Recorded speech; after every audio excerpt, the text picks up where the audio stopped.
Imagine this. Just 2 months ago, 9/11 happened. Every single person in New York was still living in fear. Airports were guarded by military, people were traumatized. And then, on November 12th, 2001, at exactly 9:16 in the morning, the skies over New York caught fire again. 5 people, gone in a single moment. And the biggest question on everyone's mind was, is this another terrorist attack? This story begins with American Airlines Flight 587, an Airbus A300, a large, trusted passenger jet. Destination? Santo Domingo, Dominican Republic. Most of the passengers on board were Dominican, heading back home. Families, children, elderly people. Some returning from vacation, some from work trips. Everything was completely normal. The takeoff from JFK Airport went perfectly.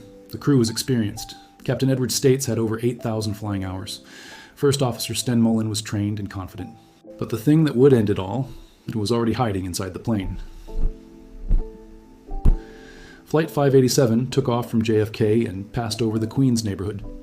At that time, another large aircraft, a Japan Airlines Boeing 747, had already taken off ahead of them. Large planes leave something behind called wake turbulence, a powerful, dangerous swirl of air that can violently shake any aircraft flying behind it. Flight 587 flew directly into that turbulence. First Officer Mullen began working the rudder pedals, the controls that moved the plane left and right. Once, twice, 3 times, over and over again. But here was the problem. The Airbus A300's rudder system is only designed to handle a certain amount of force. Mullen was pressing the pedals repeatedly and aggressively, and that rapid back and forth motion put enormous stress on the plane's tail, far more than it was ever designed to take. The cockpit voice recorder captured everything. Tension was rising in Mullen's voice. Captain States was calling out commands. And then, a massive bang, the vertical stabilizer, the tail fin, broke away from the aircraft. Midair, thousands of feet above the ground. It was made of carbon fiber. It was supposed to be unbreakable, but it broke. Without a tail fin, no plane can stay in control. Flight 587 rolled into a violent, unrecoverable spin. Both engines tore away from the wings. All of this was happening directly over Bell Harbor, a quiet residential neighborhood in Queens. It was morning. People were home. Children were getting ready for school. The plane hit the ground, right in the middle of that neighborhood. 5 people on the ground were also killed. Homes burst into flames. An entire community was destroyed in seconds. When the news broke, New York stopped. Breaking news flashed across every TV channel. Plane crash in Queens. Everyone's first thought was, Al-Qaeda has struck again. Police and FBI immediately sealed off the area. President Bush was notified. Air Force jets began patrolling the skies over New York City, but investigators quickly determined there was no bomb, no missile, no hijacker. So what happened? The NTSB, the National Transportation Safety Board, launched a full investigation, and what they found shook the entire aviation world. The cause came down to 2 things, working together. First Officer Mullen's training. He had applied the rudder pedals repeatedly and aggressively, in a way that simply wasn't necessary for the level of turbulence they encountered. American Airlines had actually trained its pilots to use aggressive rudder inputs during turbulence. That training was completely wrong. Second, the Airbus A300's design. The tail fin was never engineered to withstand that kind of repeated stress load.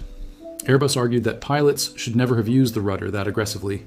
American Airlines fired back that Airbus had a hidden design flaw they never disclosed. Both sides pointed fingers at each other, and the real answer is still debated to this day. Families lost someone that morning. In the Dominican Republic, an entire nation went into mourning. A small province, Peravia, lost so many of its people that nearly every home was touched by grief. In New York, the Bell Harbor neighborhood, which had already lost firefighters on 9/11 just 2 months before, was struck again. The very community that had produced heroes on September 11th had a plane fall into their streets on November 12th. Some families were still grieving one tragedy when the second one arrived. In the wake of this crash, the aviation world made some critical changes. The FAA completely rewrote rudder use training guidelines for all airlines across the country. Pilots were specifically retrained to understand that staying calm and using minimal inputs during turbulence is far safer than fighting the plane aggressively. Airbus also updated its training manuals. The structural limits of the A300 were retested and re-examined. But was that enough? After 265 people lost their lives? The story of Flight 587 is not just the story of a crash. It is the story of the fear that blanketed all of America after 9/11. It is the story of a system where one flawed training program and one design weakness combined to end 265 lives in under 2 minutes. And the question still stands today. How long will we play the blame game in aviation before someone finally accepts real responsibility. If this video kept you watching, subscribe, hit the bell, because tomorrow's episode goes even deeper.